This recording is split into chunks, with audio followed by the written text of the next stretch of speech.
Industry. The making of movies and TV shows has been a part of North Carolina history for decades, even before Andy Griffith brought the limelight to his hometown of Mount Airy. That meeting's due to start in about 10 minutes. I'll be ready in a little bit. Well, you take longer to get ready than anybody I ever knew. Well, you know how it is when you're good looking. Since then, thousands of productions have chosen North Carolina as its background, from classics like Forrest Gump, The Fugitive, and The Last of the Mohicans, to modern blockbusters like Iron Man 3, The Hunger Games, and the Scream franchise. But business hasn't always been booming. There was a time when it looked like filming in the state was really sort of dying. In the early 2000s, the state had a tax credit program. Productions could claim a 25% refund after spending $250,000. At the end of 2014, though, that incentive program expired. In 2015, lawmakers replaced it with a grant program, and production started filming elsewhere. Then in 2016, North Carolina passed HB 2, known as the Bathroom Bill, requiring people using public restrooms corresponding to their birth gender. Not only did film productions avoid the area, but large corporations did as well for a time. In 2017, the state increased the NC Film Entertainment Grant to $31 million, and the business started to slowly bounce back. Then in 2018, the state lowered minimum spending requirements and increased how much money they could receive in rebates. A variety of what can be done in this area, whether it's a big blockbuster film like Iron Man 3, or whether it's a small independent film, all of those films can be shot in this town. So fast forward to today, Wilmington was named third best small city to live and work as a filmmaker. And North Carolina's film productions generated more than $302 million into our economy last year, making it the second highest year-end total since 2015. So we reached out to Guy Gaster, the director of the North Carolina Film Office, to learn more about the return and growth of show business in North Carolina. Third highest total in direct in-state spending last year, going back all the way to 2000. What do you credit that to?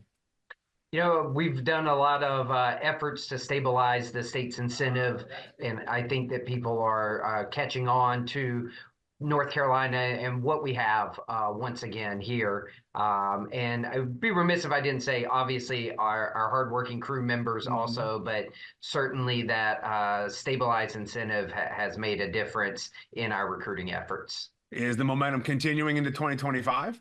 We hope so. I mean, the industry as a whole is still a little slow right now, particularly within the states.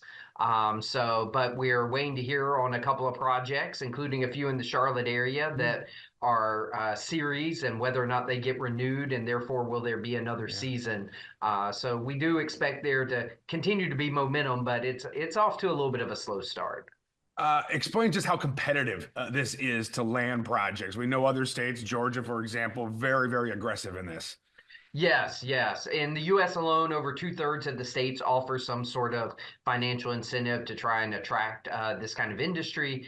And then it's one that internationally we're also in competition. So a lot of projects as of late have been going to the UK or Ireland, overseas in Europe. So we're not just competing against the Georgias, the South Carolinas, the New York states. We are competing against countries as well. Do you think the state's incentive program is keeping pace? Certainly, there are things that can be done to enhance a program. I understand that. I'm not going to act like we've got the best incentive out there. But I do think that there are steps that have been done that make it a fiscally responsible program. And I've always said, tell us what our tools are in the toolkit, and we'll go after it that way. So that is why there are niche projects that work really well for North Carolina that maybe don't work as well depending on what the budget level is. And it's in part why you're not seeing some of the superhero type movies or TV shows that are here. It just doesn't work as well with our program. What's the benefit then to people, though, who don't work in the film industry? Is there a trickle down to this?